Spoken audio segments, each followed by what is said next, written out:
안녕하세요. 칠칠입니다. 이 시간은 우리가 주택 디자인에서 요 삼각형 지붕, 뭐 뾰족 지붕, 또 뭐 박공 지붕, 경사 지붕 뭐 이렇게 얘기하는데, 그래서 주택 디자인을 이렇게 지붕을 삼각형으로 할 것인지 어, 평지붕, 슬라브 지붕이죠. 평지붕으로 할 것인지 거기에 대해서 고민을 하시는 분들이 있고 또 질문이 있어요. 그래서 거기에 대한 제 의견을 말씀드리려고 합니다. 먼저 기능상으로 보면은 이 평지붕이 여러 가지로 쓸모가 있죠. 그래서 옥상 전체를 평지붕으로 할 수도 있고, 아니면 이제 1층, 2층의 일부를 또 이렇게 평지붕으로 놔둬서 거기를 이제 데크라든지 뭐 이런 용도로 쓸 수가 있을 것 같아요. 옥상은 쓸모가 그래서 많아요. 어, 옥상 좋아하는 분들한테 물어보면은 용도를 뭐예요? 그 고추 말리고 싶대요. 그 위에서. 아주 잘 말라요. 왜냐하면 그냥 마당도 넓지만은 마당에서 어때요? 습기가 있고 또 이렇기 때문에 또 뭐 강아지들도 막 지나다니고 그럴 수가 있잖아요. 그래서 고추를 말릴 때 옥상에서 말리면 일단 옥상이 슬래브가 뜨겁게 달궈져 있잖아요. 거기다가 습기도 없고 그러니까 아주 잘 마릅니다. 그래서 이 평지붕 슬래브가 그런 쓸모가 굉장히 많죠. 거기다가 1층인데 20평으로 셨어요. 제가 자꾸 평 단위를 말하는데 어차피 평방미터 얘기하면은 서로 헷갈리고 하니까 양해하시기 바랍니다. 원래 이 미터 단위 써야 돼요, 원래는. 그 옥상이 한 20평 돼요. 그러면 땅값으로 치면 또 얼마예요? 그만한 땅을 활용한다고 생각해도 같은 개념일 것 같아요. 그래서 그런 면에서 유리하다. 그러면 단점은 뭘까요? 단점은 이 평스라브에서 제일 문제가 생기는 게그 방수입니다. 방수가 제대로 안 돼가지고 물이 새고 뭐 곰팡이가 쓸고 이런 경우가 있는데, 이 방수가 잘못되면요, 물 스미는 곳을 잘 찾으면 금방 고칠 수도 있어요. 근데 이 물이라는 게 이쪽에서 새가지고 이렇게 타고 저쪽으로 또 흘러나오는 수도 있고, 방수의 그 잘못된 원인을 찾기가 힘든 경우가 많습니다.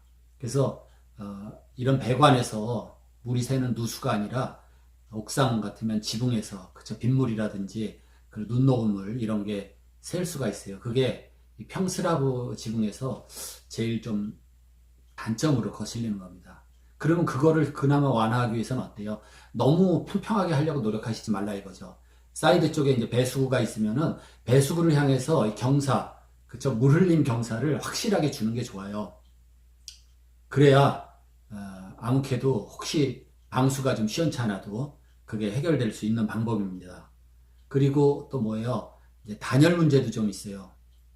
이 경사지붕은 이 박공이죠. 박공 안에 이 지붕 안 공간에 그래도 어떤 열적인 온도의 완충 공간이 될 수도 있는데, 그게 없으니까 이 옥상, 특히 우리나라 여름은 어때요? 여름은 태양 고도가 높습니다. 그래서 거의 뭐 머리 위에 태양이 있어요. 그래서 제일 열받는 데가 어딥니까? 옥상 스라브예요. 그쵸? 지붕면. 제일 햇빛 그 열량을 많이 받게 되죠. 겨울엔 어떻게 되냐면은 태양 고도가 낮기 때문에 남쪽 벽이 많이 받아요. 이 지붕면보다도. 그래서 특히 여름이 문제가 되는데, 그래서 단열, 열 특성에 조금 불리하다. 굉장히 옥상 뭡니까 콘크리트가 됐던 뭐 ALC 패널로 했던지 간에 열용량이 있기 때문에 아무래도 굉장히 열이 밑으로 전달되고 그런 단열 문제에서 문제가 있다. 그 다음에 옥상에서 또 어때요? 왔다 갔다 뭐 발소리도 날 수가 있고, 옥상을 아무래도 사용하다 보면은 그 소음 문제, 이것도 조금 있을 수가 있어요.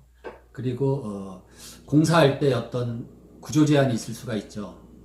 나는 목조주택을 원하는데 또 지붕은 평지붕을 원해요. 그러면은 보통 목조주택은 거의 이렇게 삼각형 구조로 트러스를 짜서 그런 경사지붕을 하는데, 나는 특별히 평지붕을 원한다. 그러면 목조로 하기에 조금 힘듭니다. 뭐 안 되는 건 아니에요. 목조로 장선이죠. 조이스트. 그걸 깔고 그 위에다가 합판 깔고 그쪽 구조적으로 보강을 하고 거기다가 몰탈 미장 세멘트 하고 콘크리트를 친다든지 그 위에다가 또 방수 시트지 깔고 다 하면 되긴 돼요. 그렇지만은 이 목조로 하기에는 조금 불편하다. 평지붕이. 그런 겁니다. 거기에 반해서 요 경사지붕은 어떤 또 장점이 있겠어요? 경사지붕은 어떻게 그 써먹진 못하죠. 그 뭐 지붕면을. 그렇지만은 그 삼각형 공간 안에 뭐예요?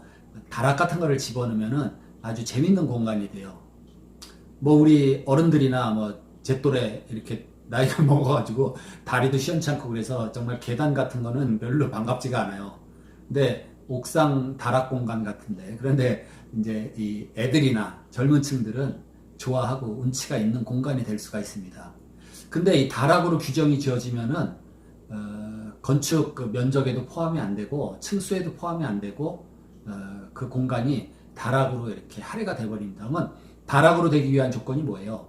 다락은 전에는 천장 높이를 기준으로 했는데 이 평평한 이런 다락이다 그러면은 평균 그 층고라 그래요. 층고는 어떻게 돼요? 이 지금 바닥에서부터 위층 윗면 바닥까지가 층고가 됩니다. 그 층고가 1m 50 이하가 돼야 다락에 속해요. 그리고 원래 다락은 원칙적으로 그 보일러 배관 같은 걸 해서 난방시설을 하면 안 됩니다. 물론 전기 판넬이나 뭐 전기 필름 같은 걸로 그런 식으로는 또 할 수는 있어요. 근데 원칙적으로는 그 온수 배관으로 해서 그 방통이라 그러죠. 온돌 미장해가지고 하는 거는 다락은 원래 그렇게 하는 용도에서 벗어나기 때문에 안 됩니다. 그러면 이 박공지붕, 이 삼각형 지붕 안에서의 다락은 어떻게 계산하느냐? 1m 80 이하로 그렇게 그 삼각형으로 된 방의 평균 반자 높이를 따지는 겁니다. 그렇죠? 그러면은 평균 반자 높이가 어떻게 돼요? 그 삼각형 같은 경우에는 전체 그 실의 부피를 바닥으로 나누면 되죠. 바닥 면적으로. 또는 이 삼각형에서 뭡니까? 요 높이 곱하기 요거 해서 나누기 2분의 1이 그 평균 반자 높이가 돼요. 다락의 규정은 1.5m는 평지붕일 때, 그 다음에 삼각 그런 형태일 때 다락은 1m 80 이하로 그렇게 규정을 합니다. 그거 알아두시고, 그래서 이 삼각형 뾰족 지붕은 다락을 쓸 수가 있다. 그리고 어떤 여름철 같은 때 그 하나의 완충 공간이 될 수가 있다. 그쵸? 지붕면이 뜨거워도 그 안에 좀 완충이 될 수가 있습니다. 그리고 그 지붕의 경사는 어떻게 표현을 해요? 이 밑면을 무조건 10cm로 잡습니다. 10cm라고 가정을 했을 때 5cm 물매다. 지붕에서 물매라는 거는 그 경사 있죠. 경사를 물매라 그래요. 5cm 물매라는 거는 밑면이 10cm일 때 이 높이가 5cm죠. 그 경사, 그거를 5cm 물매라 그래요. 그러면 10cm 물면 어떻게 돼요? 이 10cm 아니에요, 이게? 밑에는 뭐라 해서 무조건 10cm예요. 10cm. 45도 경사죠. 45도 경사. 굉장히 가파른 겁니다. 근데 5cm 물매는 어때요? 요게 10cm, 5cm. 요거는 뭐예요? 45도의 절반, 22.5도의 경사가 나올 것이다. 이렇게 돼요. 그래서 디자인 면에서 보면은 이 삼각형 그런 지붕이 경사에 따라서 느낌이 다른데 경사가 좀 가파를수록 굉장히 뭐라 그럴까 좀 이뻐요. 대체적으로 이 경사가 낮을수록 완만할수록 집이 별로 모양이 안 납니다. 왜 그래요? 대체적으로 기능만 하는 건물 뭐예요? 창고 같은 거 경사 지붕할 때 그렇게 경사를 이렇게 세게 안 합니다. 완만하게 해요. 그래서 경사가 완만하면은 조금 이쁘지가 않더라. 창고들이 대체로 그렇게 하는데 별로 이쁘지가 않다. 근데 우리가 경사를 너무 좀 가파르게 하려니까 지붕 공사하고 뭐 할 때 힘들더라. 그 다음에 재료도 많이 들어가고 물량이 좀 많이 들어가고 일하기도 힘들더라. 이겁니다. 그래서 그런 점이 차이가 나요. 그리고 또 한 가지 중요한 차이인데 이 평지붕하고 경사지붕에서 뭐가 있냐면은 이 창의 면적하고 외관하고 좀 비례가 맞아야 됩니다. 그래서 옛날부터 이 미술가, 건축가들이 그거에 대한 연구라 그럴까? 굉장히 많이 신경을 썼어요. 그래서 나는 좀 실내에서 거실에서 바깥에 조망을 널찍하게 보고 싶다. 시원스럽게. 그래서 커다란 통유리를 하고 싶다. 이럴 때는 지붕을 그냥 평지붕으로 하시는 게 걸맞아요. 그래서 건물이 어떻게 돼요? 사각형 박스 구조로 현대풍 디자인이라고 할 수 있죠. 모더니즘으로 그렇게 해서 큰 유리창, 통유리창 뭐 이런 거 끼는 거는 어느 정도 그 어울립니다. 그렇지만 이 삼각형 지붕 이런 데다가 너무 큰 유리창을 끼면은 바깥에서 봤을 때 이 집의 벽, 집의 그런 어떤 형태, 모양, 벽 면적의 크기랑 이 창 크기가 너무 안 맞는 수가 있어요. 그러면 그 집도 모양이 그렇게 좋지가 않습니다. 그래서 집 바깥에서 익스테리어 바깥에서 봤을 때 이 건물의 어떤 벽 면적하고 창의 문의 그 크기가 좀 비례가 맞아야 돼요. 그래야 왠지 모르게 이쁜 집이 그런 집이에요. 비례가 맞는 집. 그런 걸 얘기를 할 수가 있고 단점 이제 이 평지붕에서의 단점은 얘기 드렸죠. 그 방수 같은 게 문제가 되고 열적으로 좀 문제가 있다. 예? 완충 공간도 없고 물론 이 평지붕으로 하고 단층 1층으로 만들고 그 안에 이 높이 층고 1.5m 안 되게 해가지고 다락도 만들 수가 있어요. 그렇지만 별로 이렇게 재미없는 다락이 돼요. 저 평지붕 다락이라는 거는 창고로 쓰면 모를까 별로 재미가 없어요. 어쩔 수 없이 또 경사지붕으로 해야 될 경우는 눈이 많이 오는 지역이 있어요.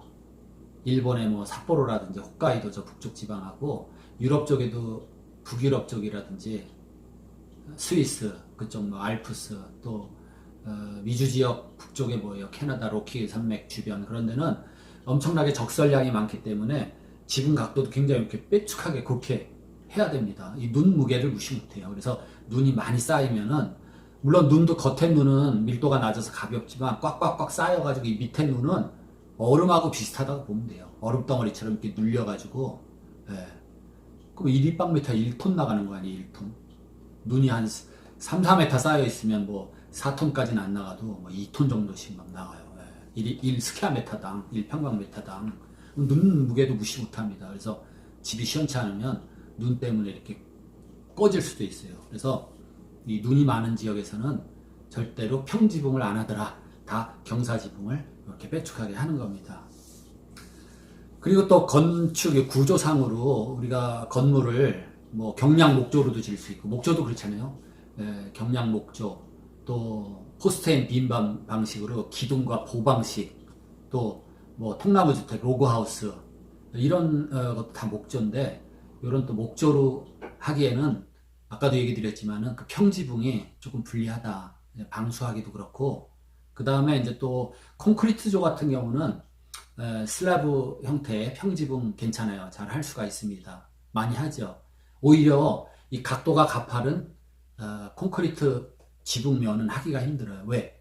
콘크리트 부을 때 유동체잖아요. 그래서 이게 자꾸 흘러내립니다. 그렇다고 너무 된 걸로 하면은 또 이 콘크리트가 꽉 채워지지가 않고 고무가 지는 수가 있어요. 그래서 이 콘크리트 질기에 따라서 다른데 너무 이렇게 가파른 그런 박공 지붕은 못해요.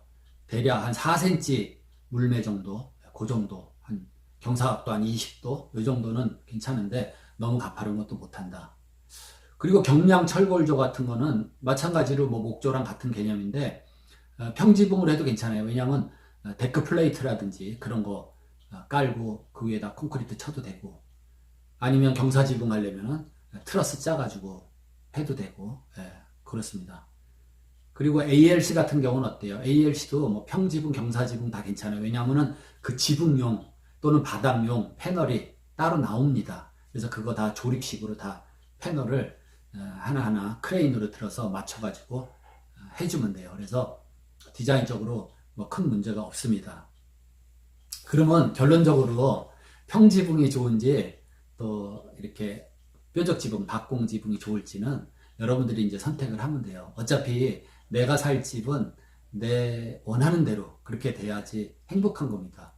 괜히 뭐 누가 옆에서 자꾸 이렇게 해라 저렇게 해라 또 뭐 디자인 설계하는 건축사가 또 뭐 이렇게 해라 저렇게 해라 해서 자기 내키지 않는 그런 디자인이라든지 그런 재료라든지 이런 걸로 했을 때 후회가 됩니다. 조금 전에 제가 영상에 댓글을 보니까 어떤 분이 고민을 했어요. 자기는 집 내부를 다 거실, 주방, 뭐 나무로, 목재로 이렇게 마감을 하고 싶대요. 근데 누가 반대를 하더랍니다. 이유는 주방에서 나오는 냄새가 한 3, 4년은 괜찮은데 냄새를 다 흡수했다가 3, 4년 뒤엔 그 냄새를 다 뿜는데요. 그래서 안 된다고 말린다고 합니다. 근데 저는 그게 이유가 안 된다고 봐요. 어차피 유리라든지 뭐 대리석, 타일 이런 거는 그 밀도가 높은 제품 아니에요? 냄새가 뭐 흡수되지도 않고 뭐 습기도 이렇게 흡수가 되지 않아요. 그런 재료는. 그렇지만 목재라든지 어떤 직물 같은 거 이런 거는 습기나 뭐 냄새를 흡수하기도 하죠. 그렇지만 주방에서 나는 냄새가 그렇게 다 나쁜 냄새만 납니까? 예. 또 목재가 그래요. 어떤 냄새도 흡수했다가 또 건조하면은 습기도 뿜으면서 냄새도 좀 뿜고 자기 자신의 또 소나무 계통 나무면 소나무 향기도 있고 다 이런 겁니다. 그래서 자기가 좋아하는 거 하는 게 좋아요. 저는 그렇게 권하고 싶어요. 나무로 하는 거 저 개인적으로는 뭐 별로 좋아하지 않아요. 왜냐하면 이 소나무 계통 루바로 마감을 했다. 처음에는 나무 색깔이 밝아요. 근데 세월이 가면서 나무가 좀 진해지더라고요. 색이. 그래서 실내가 좀 어두운 걸 저는 싫어하기 때문에 그런 거가 이유가 돼서 싫어하긴 하지만 그래도 나무에다 또 뭐 친환경 페인트 밝은 색으로 칠해줄 수도 있고 그런 거예요. 그렇기 때문에 뭐든지 뭐 절대로 안 된다, 뭐 절대로 좋다, 뭐 이런 건 없습니다. 그래서 본인이 좋아하는 걸 하면 되는데 거기에 선택에 있어서 어떤 치명적인 그런 이유로 나쁜 점이 있으면 안 되지만은 웬만하면 본인들이 좋은 거 그냥 하시면 돼요. 그리고 전체적으로 봤을 때 이렇게 산이 있는 지역 같으면은 그런 자연 경관에는 이런 평지붕보다는 거기 산 각도하고 비슷한 삼각형 지붕의 집도 이쁜 것 같아요. 예. 그리고 다락 공간이 뭐 지붕하고 딱 붙어서 그 여름에 덥고 겨울에 춥다 이렇게 결론 지을 수도 있는데 단열을 잘 하고 또 특히 지붕면에는 뭡니까 열 반사형 단열재 있죠. 은박 단열재 그런 거를 꼭 해주시는 게 좋아요. 그래서 중요한 거는 여러분들도 꼭 알아두시는데 집을 짓는데 제일 중요한 건 뭐냐? 물론 시공도 잘해야 되고 다 중요해요. 그리고 대지에다가 어디다가 배치를 하냐? 그 집 위치를 선정하는 것도 참 중요합니다. 물론 대지가 작으면은 뭐 선택의 여지가 없이 집 자리가 딱 있겠지만 집 터가 좀 넓으면은 배치도 중요하고 그거보다 더 중요한 게 집의 어떤 미적인 디자인이다. 이겁니다.